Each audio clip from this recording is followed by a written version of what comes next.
오, PPT가. 아, 이거 완전 급하게 만들어가지고 많이 아니에요.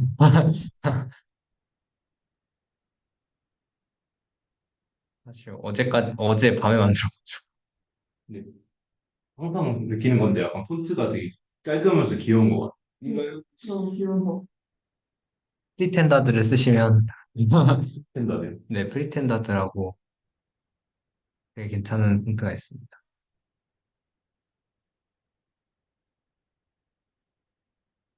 프리텐더드로 그냥 조금만 이렇게 해도 돼서 바로 할까요? 아니면 어떻게 할까요?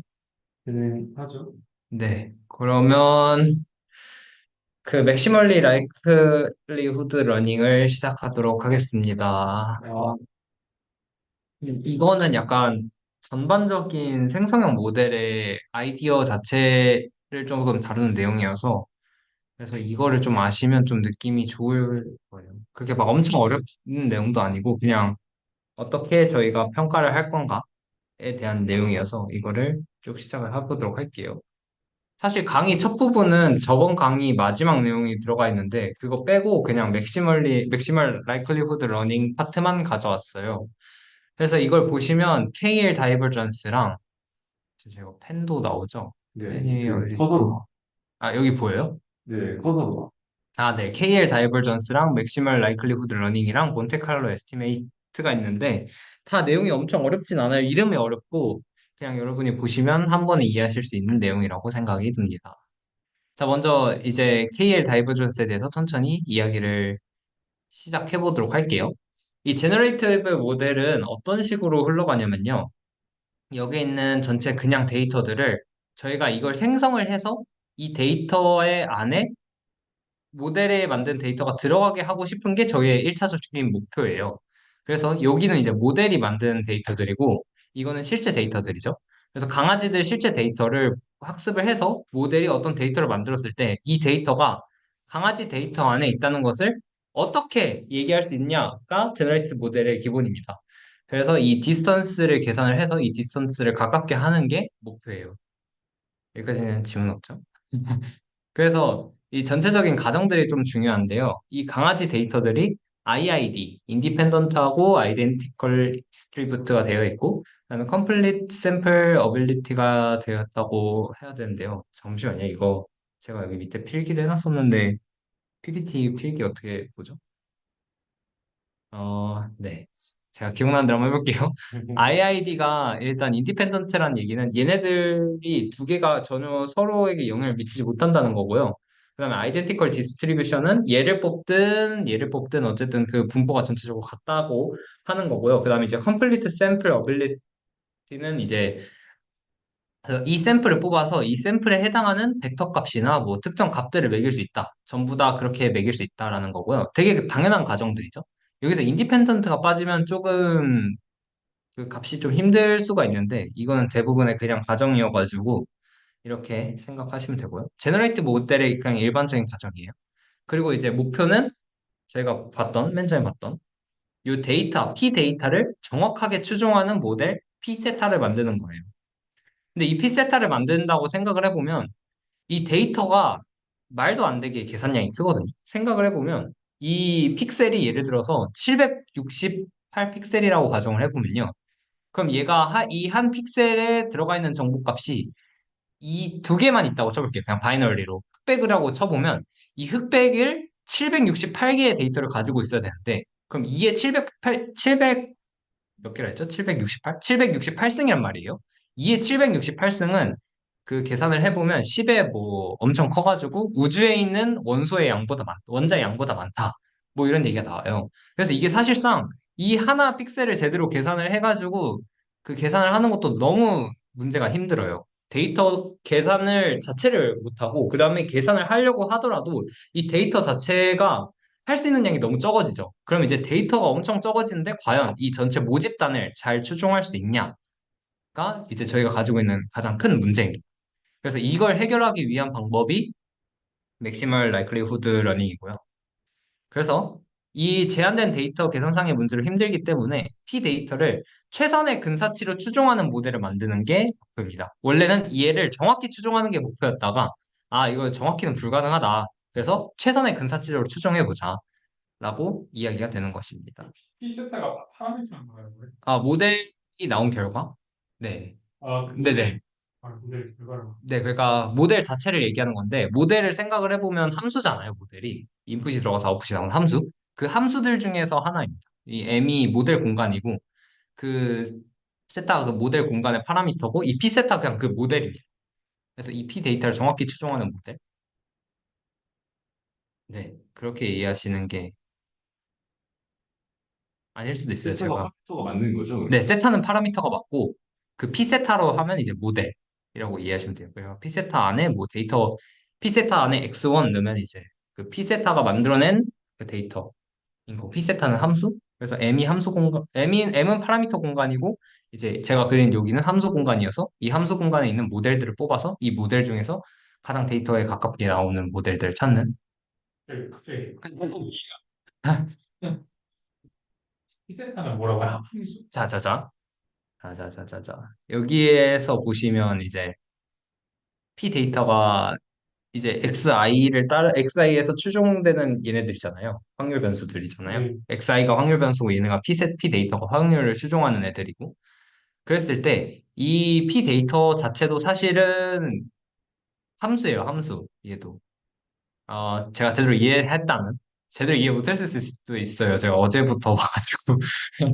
그래서 이 함수를 가장 잘 추종하는 이 함수를 만드는 건데, 이 함수는 모델 공간에 있는 파라미터를 하나를 대입해서 만든 또 다른 함수예요.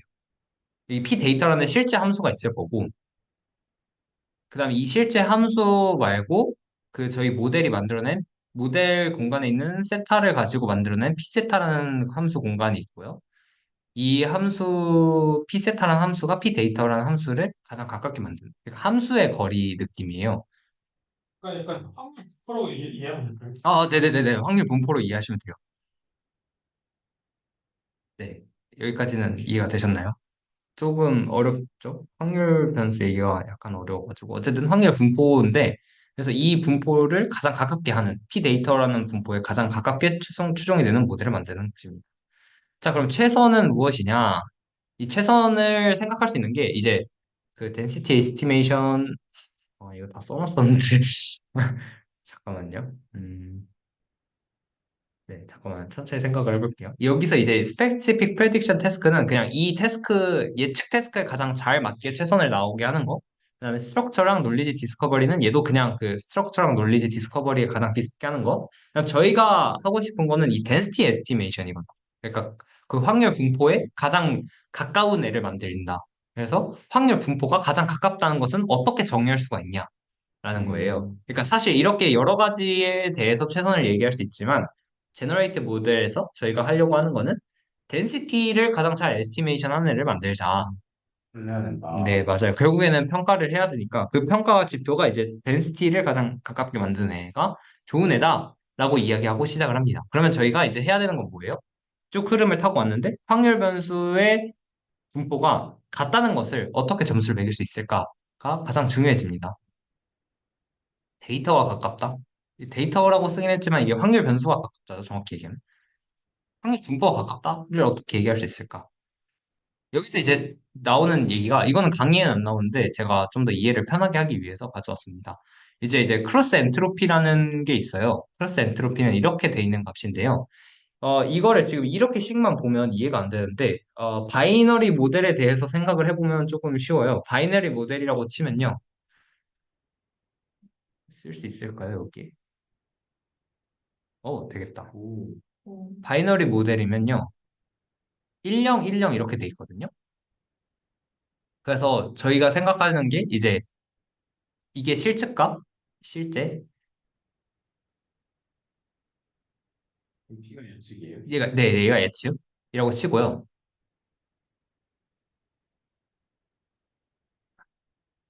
예측이라 치면요.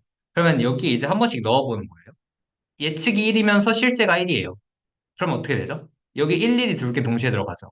네, 그러면 깔끔하게 0이 나오죠. 네.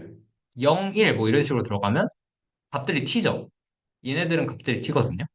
예측 이렇게랑 0이 되면은 0이 되는 거죠? 네, 그쵸. 그러니까 이게 정확히 말하면, 바이너리 모델은 그러니까 이식을 보는 것보다 이렇게 보는 게 좀 더 편한데, 아, 제가 뒤에 이걸 설명해 놓은 그거를 모아놨는데, 그걸로 보여드릴게요. 그러니까 바이너리 모델로 이해를 하면 좀 더 좋은데, 이렇게 되거든요. 이거.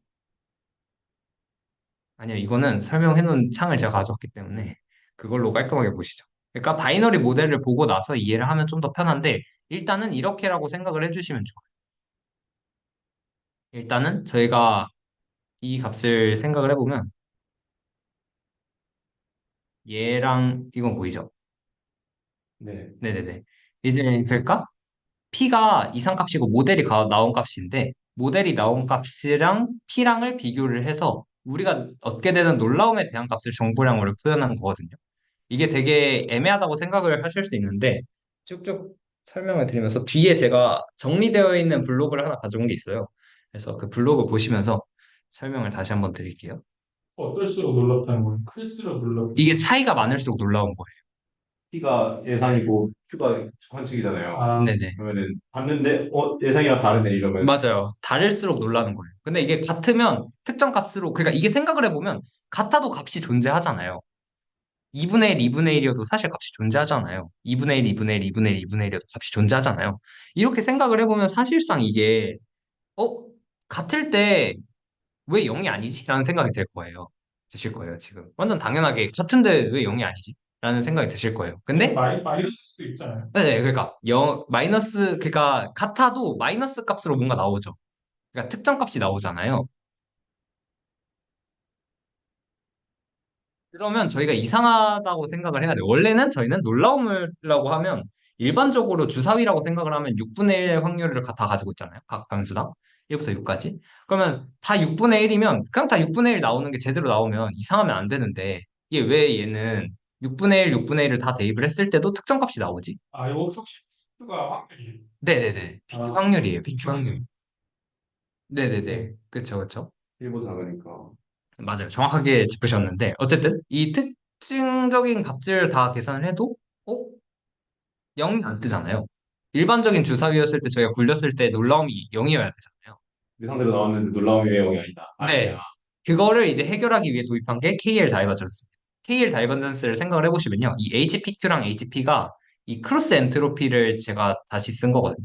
크로스 엔트로피를 어떻게 쓴 거냐면 HPQ라고 쓴 거예요. 이 크로스 엔트로피를 HP를 Q라 쓰면요. 이상한 거 나온 거 빼기 정상적이 나온 거라고 생각을 하실 수 있죠. 그래서 KL 다이버전스는 정상적인 분포에서 얼마나 떨어져 있는지를 체크해주는 애라고 느끼시면 돼요. 그래서 KL 다이버전스 얘기를 이 강의 들으면 계속 KL 다이버전스 어쩌고저쩌고 하시는데 그 KL 다이버전스가 얼마나 떨어져 있는지를 체크할 수 있는 값이에요. 그거를 이제 KL 다이버전스의 특징들을 보면서 할 건데요. KL 다이버전스의 특징이 비대칭성, PQ가 달라져도 값이 그러니까 PQ가 달라지면 값이 달라지죠.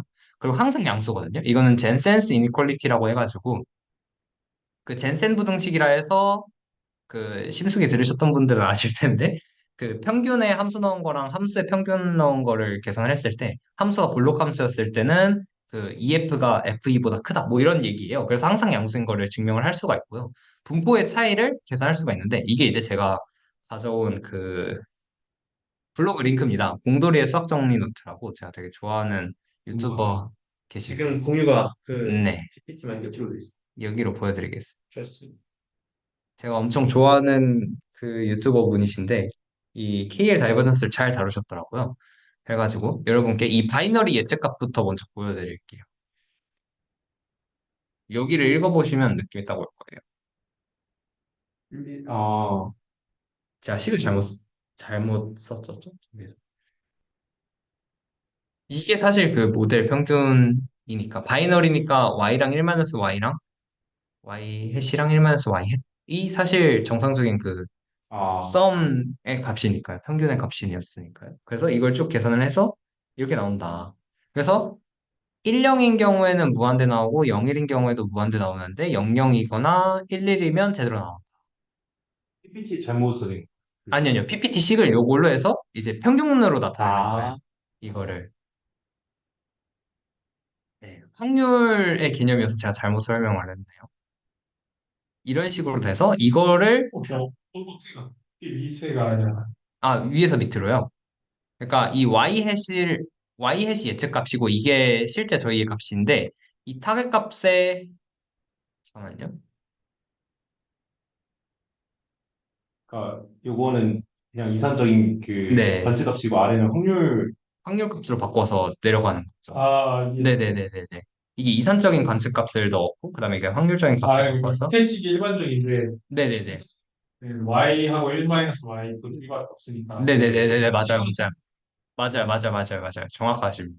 그래서 그렇게 돼서 쭉 얘기가 나오고, 이거 이렇게 해서 돌리는 것도 쭉 나오는데, 이거는 제가 PPT 올려드릴 테니까 한번 보시고요. 이게 KL 다이버전스를 시각적으로 나타내는 거예요. 다들 잘 보시나요? KL 다이버전스 값이 바뀌는 게. X축은 보여요. 무슨 X축이에요? 이쪽 아, X축이에요? 이쪽 X축이요? 아, 이 그래프, 초록색 그래프는 뭘 의미하는? 이거의 차이를 서메이션 하잖아요. 그러니까 더하잖아요. 네. 그 더하는 값을 그냥 그래프 그려서 다 더해서 나타나는 것 같아요. 그 전체 넓이가 KL 다이버전스. 그렇게. 네네네네. 그래서 가까우면 0이죠. 뭐 떨어지면 떨어질수록 이렇게 된다. 그래서 음, 이거를 수치적으로 나타내는 게 이제 KL 다이버전스다. 여기까지 잘 이해가 되셨죠? 그러면 이제 다시 저희의 문제로 돌아왔어요. 어떻게 하면 되겠어요? KL 다이버전스를 줄이면 되겠죠. KL 다이버전스가 0일수록 가깝다고 되는 거니까요. 그래서 KL 다이버전스를 줄인다가 핵심인데, 자, 이제 KL 다이버전스를 보면요. 여기서 갑자기 막 팍팍팍팍 나갔는데, 진도가 여기서 천천히 보시면서 가시죠. 이 KL 다이버전스 식을 보면요. 이런 식으로 돼 있는데, 이거를 가장 작게 만드는 피세타는 이거를 가장 크게 만드는 피세타랑 같아요. 이거를 천천히 보였죠. 자, 요걸 가장 작게 만드는, 이제 여기에 P랑 피세타 들어가 있는 거잖아요. 제가 이 중간 그 전개식들을 다 빼가지고, 어제 너무, 너무 피곤했어가지고. 그 스케일 다이버런스도 네. 플러스 엔트로피처럼 클수록 클수록 가깝고, 클수록 떨어져 있는 거예요. 그러니까 작아지는 게 네, 좋은 0이면 거죠. 좋아요. 0이면 분포가 아예 똑같다는 거고. 이 P데이터 빼기 P세타거든요. 근데 이거를 로그식으로 생각을 해보면요.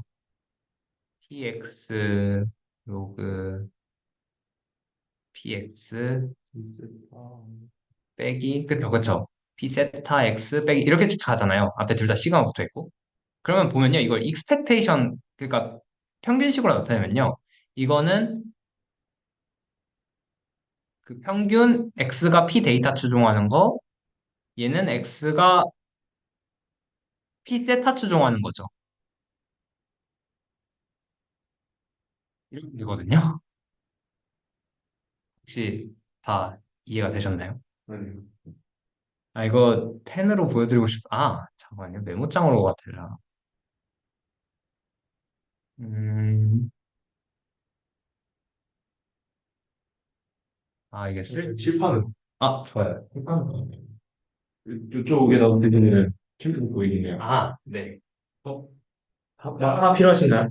네, 필요합니다. 파란색 거, 빨간색 중에 하나. 파란색으로 주시면 어디서 써야 되죠? 여기가 아니지 뭐예요? 그냥 그냥 뭐 수면 시청자들이 좋아요. 필요하지 않아. 아니요, 고려 네, 잘 보이세요?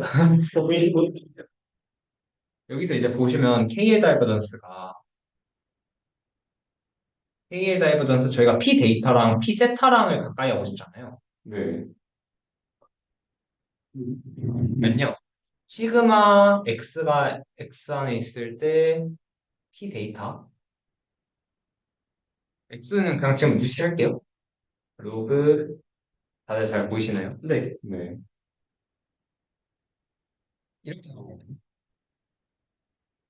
근데 이거를 식을 살짝만 바꾸면요. 시그마 그냥 이거 다 뗄게요 이제. 알아서 보세요. P 데이터 로그 P 데이터 빼기 시그마 P 데이터 로그 P 세타 이렇게 되거든요. 근데 이거 보시면 P 데이터는 어차피 그냥 원래 값이잖아요. 네. 저희가 아는 값이잖아요. 데이터의 값이잖아요. 네. 그래서 이거는 그냥 상수 처리가 되죠. 상관없어요. 그럼 이게 커지면 돼요. 네. 근데 이거 식을 쓰면 아, 그렇구나. 네, 그쵸. 이게 P 데이터 추종해야 되나? P 세타 추종인가요? P 데이터 추종인 것 같은데. P 데이터 그다음에 로그 P 세타 이렇게 되겠죠. 그래가지고 이 식을 다음 식을 보시면요. 이 P 세타를 미니멈 시키는 애랑 P 세타를 맥시멈 시키는 애랑 결국에는 그 값이 같다는 걸 알 수가 있어요. 여기까지 다 이해되셨죠? 네. 완벽하게 이해되셨죠? 저 식으로 보면 그냥 바로 이해가 되죠. 그러니까 얘를 작게 만들고 싶은 거니까 KL 다이버전스를 작게 만들고 싶은 거니까 이 KL 다이버전스 작게 만들려면 이 뒤에 텀을 크게 만들면 되는 거죠. 그래서 이 뒤에 텀을 크게 만든다 하는데 저희가 가지고 있던 문제 중에서 그것도 있었죠. 2에 768승 하면서 나왔던 문제. 데이터의 분포는 어떻게 계산할 거냐. 이게 가장 큰 문제예요, 지금 사실. 그쵸? 엄- 지금 뭐 계산하기 싫어갖고 지금 이거 하는 건데 맞아요. 그거를 계산하려면 데이터 분포도 알아야겠다. 맞아요. 그래서 데이터 분포는 저희가 어떻게 할 거냐. 이것도 간단하게 할 수가 있어요. 이거는 임페리컬 로그 라이클리후드라는 건데요. 이 임페리컬에 대해서 조금 설명을 해드리면 임페리컬을 표본 평균이라고 생각하시면 돼요. 그러니까 이 전체 데이터에서 표본을 뽑아서 걔네의 평균을 낸 거예요. 식이 그렇게 어렵지 않아요. 보시죠.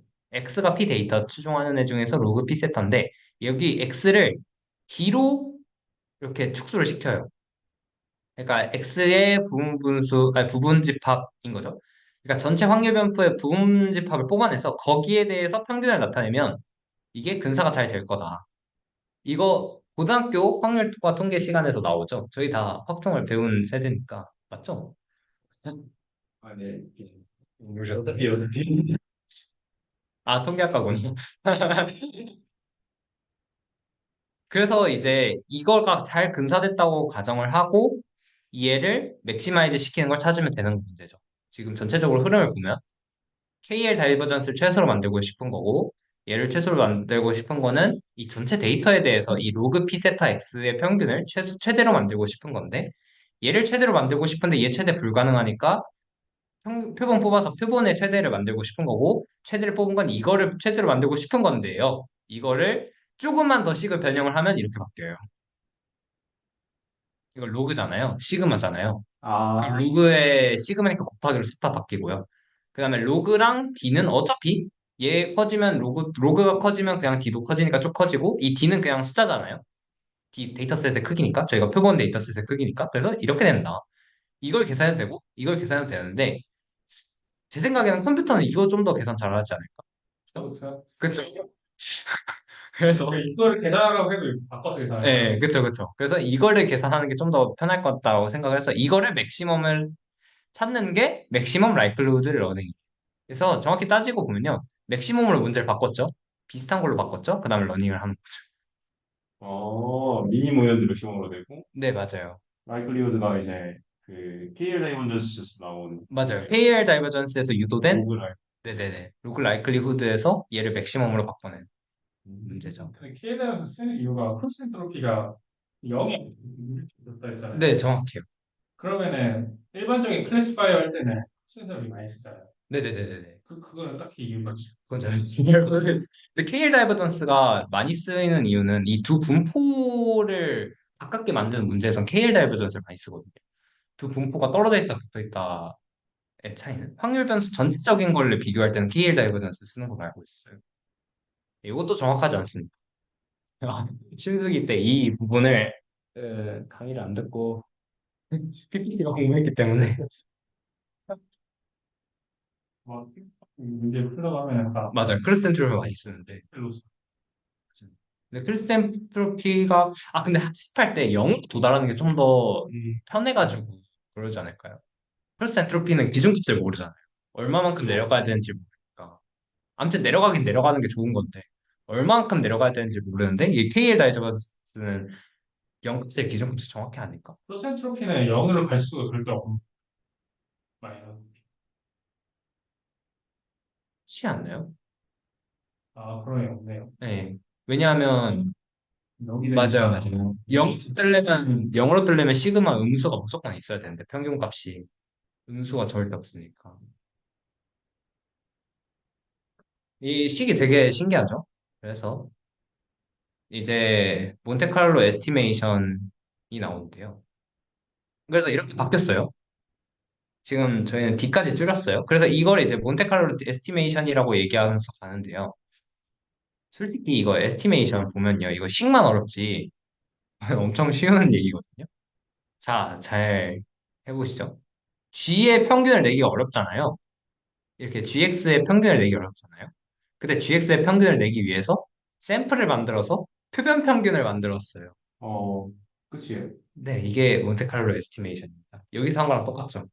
그래서 이게 몬테카를로 에스티메이션이다. 그럼 T가 많아지면 더 좋을 거고. 맞아요. 정확해요. 그래서 저희가 생각하는 대로 여기서 D의 크기가 커지면 근사가 잘 될 거죠. 네. 그래서 여기도 T가 커지면 근사가 잘 될 거고. 어, 자, 이거 보시면요. 이 식이 어렵지. 저희가 확률과 통계 시간에 때 배웠던 거죠. 고등학교 확동 시간에. 표본 평균의 평균은 평균이다. 얘가 커지면 표본 평균은 평균이랑 같아진다. t가 커지면. 분산은 t로 나눠주면 된다. 이거지.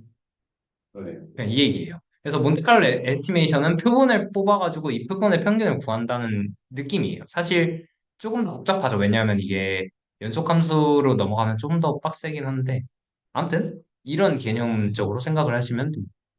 그래서 할 게 별로 없다고 한 애가 이 얘기예요. 할 게 별로 없어요. 이기면 돼요.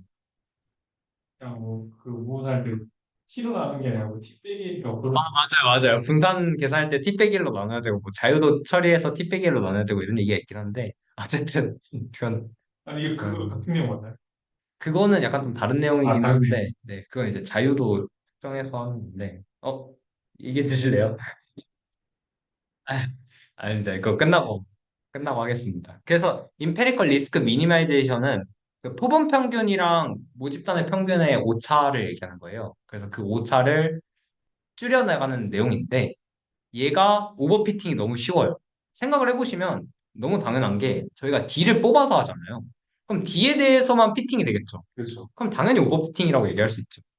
그래서 이제 오버피팅을 어떻게 해결할 수 있냐의 문제인데 이거는 이제 하이포테시스 스페이스라고 해서 가설 공간이라고 한국어로 번역하는 것 같은데 가설 공간을 제한하는 방법을 사용해요. 사실상 모델의 공간인 건가요? 맞아요. 그러니까 이게 사실 제가 계속 얘기했던 그 함수 공간이라고 얘기했었잖아요.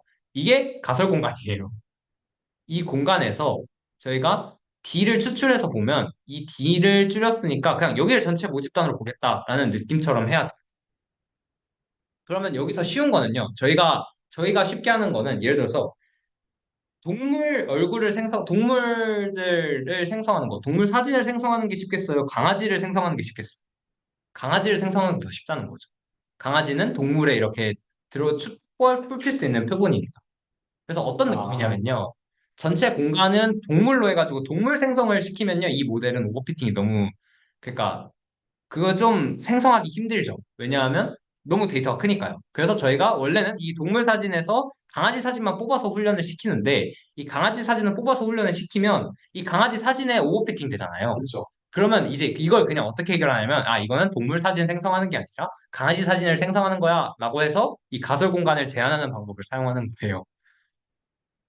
어, 그러니까 이게 그래서 뒤에 오버피팅을 해결하는 방법에 대해서 조금 더 나와요. 그래서 그거에 대해서 좀 얘기하면서 얘기 드릴게요. 어쨌든 저희가 그러니까 전체 공간이 크면 클수록 너무 힘드니까 일단 스페시픽한 것부터 해결해 보자의 느낌이에요. 가설 공간을 제한하는 게. 약간 디바이드 앤 컨커. 맞아요, 맞아요. 그래서 좀 해볼게요. 이 하이퍼세스 스페이스가 제한적이면 데이터 분포 추정이 어렵죠. 제가 방금 말씀드렸던 것처럼 동물 전체 사진을 생성하는 거랑 강아지 얼굴만 생성하는 게 있어요. 강아지들 사진만. 그럼 강아지 사진을 생성을 하는 애는 강아지에 대해서 바이어스 돼 있겠죠. 그래서 이걸 이제 바이어스라고 부르고요. 만약에 저희가 동물들을 잘 이렇게 잘 뽑아가지고 동물을 잘 만들었어요. 근데 만약에 얼룩말 사진 한 장만 들어가 있고 사자 사진 한 장만 들어가 있고 강아지 사진 한 장만 들어있고 고양이 사진 한 장만 들어가 있고 막 이런 식으로 데이터가 적어요. 그러면 과연 잘 생성할까? 의 문제가 이제 밸런스의 문제예요. 음, 그래서 바이어스는 하이포테시스 스페이스. 그러니까 가설 공간이 제한적이면 데이터 전체를 추종하기가 어렵고, 그 다음에 만약에 엄청 잘 골라서 잘 추종하는 애를 뽑았어요. 근데 걔 데이터가 적으면 이 데이터가 살짝만 바뀌면 어떻게 바뀔지 몰라요. 얼룩말 사진을 앞에 보고 있는 얼룩말이랑 옆에 보고 있는 얼룩말이랑은 확실히 데이터가 다르잖아요. 근데 그 데이터가 살짝만 바뀐 건데도 이 모델이 어떻게 뱉을지 예상을 불가능한 거죠. 그래서 이 바이어스랑 베리언스의 문제가 항상 존재를 해요. 그래서 이 데이터셋을 어떻게 잡냐에 따라서 바이어스의 문제랑 베리언스의 문제가 존재하는데 이 그 학습하는 데이터를 잘 조절해야 된다. 뭐 이런 얘기가 나오고요. 이거 깨졌네요. 그래서 이게 바이어스랑 베리언스의 문제인데요. 이 보시면 1차 함수라는 함수 공간에서만 뽑아온 거죠. 1차 함수 공간이 있는데 거기서의 얘를 가장 잘 추종하는 애를 뽑아왔거든요. 그러면 얘는 바이어스가 엄청 심하죠. 얘는요, 그 n차 폴리노미알 함수 공간에서 뽑아왔어요. 근데 만약에 데이터를 제가 여기에 찍어요. 그러면 얘를 추종하는 그래프가 또 다시 바뀌어야 되겠죠. 그러네. 그런 느낌이에요. 얘가 바이어스를 나타내는 거고 얘가 베리언스를 나타내는 느낌이에요. 그래서 되게 이런 문제들이 있다. 제너티브 모델에서. 그래서 오버피팅을 어떻게 해결할 것이냐가 이제 저희 문제잖아요. 요거 이제 첫 번째가 뭐였지? 첫 번째 하드 컨스트레인이랑 소프트 프리퍼런스 for simpler 모델, 레귤라이제이션, 헬다우 밸리데이션 셋인데 이게 정확히 무슨 말인지 기억이 안 나거든요. 어쨌든 이거 넘어가고 두 번째 이 소프트 프리퍼런스 for simpler 모델은 이거는 혹시 오컴의 면도날이라고 아시나요? 오컴의 면도날처럼 간단하게 풀 수 있는 문제는 최대한 간단하게 풀자. 뭔가요? 간단한 이론을 세우는 게 맞는 네, 이론이다 맞아요. 얘기인데 예를 들어서 지금 와서는 갈릴레이가 얘기한 바에 따르면 그 모든 운동은 상대적이잖아요. 네, 그래서 사실 천동설도 말이 되고 지동설도 말이 되게 할 수 있어요. 그러니까 지동설 같은 경우에는 태양을 고정시키고 돈다라고 하면 되고 천동설 같은 경우에는 지구를 고정시키고 태양이 지구를 돌고 그리고 그 태양을 다른 행성들이 또 돈다라고 생각을 하게 되면 어떻게 잘 조합을 하면 되긴 하는데 근데 둘 중에 뭐가 맞는 모델이냐 그러면 좀 더 간단한 모델이 맞는 모델이라는 거죠. 지동설이 더 맞는 음, 모델이다. 사실 순동설도 잘 조절하면 맞게 만들 수 네, 있긴 맞게 하니까요. 만들죠. 네, 주저는 그런 것도 있어요. 그렇죠. 맞아요. 주전원 해가지고 아, 이렇게 맞아요, 맞아요, 맞아요, 돌려서 맞아요. 그렇죠. 그렇게 됐었는데 설명은 됐긴 했잖아요, 그때도. 저. 네. 그러니까 그런 느낌처럼 최대한 간단한 문제들로 해서 풀어라. 근데 왜 이름이 폴리였나요? 오컴 씨가 처음 얘기했어. 네, 그런 거. 네, 이제 예리하게, 네. 간단하게. 그래서 최대한 간단한 문제들로 바꿔서 풀어라. 이게 그 문제가 제가 방금 말씀드린 거랑 완전 일맥상통하는데 저희가 데이터 생성을 처음 할 때, 데이터 생성 그 태스크를 처음 배울 때 동물 사진을 전체 다 생성하는 거 vs 강아지 생성하는 거 하면 강아지 생성부터 배우죠. 또는 엠니스트넷부터 생성하고 막 이런 식으로 하잖아요. 그런 식으로 해서 최대한 간단한 모델들을 해결해라. 근데 그걸 해결한 게 이제 뒤에 나오는 디퓨전이나 뭐 이런 애들이긴 한데 모델 공간을 줄여라라는 말도 네, 되네요. 정확해요, 정확해요. 모델 공간을 줄여나가는 게 오버피팅을 해결할 수 있는 방법. 그 다음에 이제 레귤레이제이션은 이건 다 아시죠? 정규화항을 추가하는 건데요. 그냥 그 로스가 최대한 많이 떨어지지 않고 최대한 많이 오르지 않고 약간 이렇게 로스를 잘 조절해주게 할 수 있는 정규화항을 추가하면 좀 좋고요. 이 헬드 아웃 밸리데이션 셋은요. 학습에 사용되지 않는 밸리데이션 셋으로 평가라는 얘기예요. 아, 네, 당연한 거는 그러니까요. 그래서 오버피팅을 솔빙하기 위해서 이렇게 네 가지 방법이 있습니다. 잠시만요. 1번이 정확히 기억이 안 나서 잠시만 1번을 잠깐만 제가 찾아보겠습니다. 1번은요. 이거 보이나요? 혹시 지금? 아니, 안 보여. 안 보여요? 아하. 1번은 그거래요. 작은 신경망이랑 신경망 공유 등을 써가지고 최대한 작은 간단한 간단한 신경망 모델을 시뮬레이션. 네네네네네. 그러니까 이게 예를 들어서 어떤 우리가 예를 들어서 피팅을 할 때 예를 들어서 8차 그러니까 예를 들어서 1차식을 이용할 수도 있고 2차식을 이용할 수도 있고 3차식을 이용할 수도 있고 한데 이거를 차수만 무작정 늘리면 오버피팅이 오버피팅이 될 확률이 되니까. 높다는 네, 맞아, 맞아, 맞아, 최대한 맞아. 간단한 모델을 맞아요. 이용할 필요 없다. 맞아요, 맞아요. 일본 이거 꽤 비슷한. 네, 비슷한 느낌인 것 같아요. 1번을 다시 제가 약간 써놓은 커닝 시트를 진을 해보면 작은 신경망 파라미터 공유 등을 통해서 표현력이 덜 높은 모델 패밀리를 선택을 하고 오컴의 원더날은 이제 간단한 모델을 사용을 해라. 이게 한 끝입니다. 아, 진짜요? 네, 별 내용이 없죠. 별 내용이 없어요. 그래서 제가 엄청 쉽다고 그랬잖아요. 그래서 이거 엔진이 풀어주셔갖고 이제 다시 아닙니다. 그쵸. 내용이 쉬웠어요. GPT 드라이브나 올려주실 수 네네네, 올려드릴게요. 1시간 안에 끝났네요. 이럴 것 같았어요, 어제 준비하다가. 오는데, 녹화를 네네. 있고.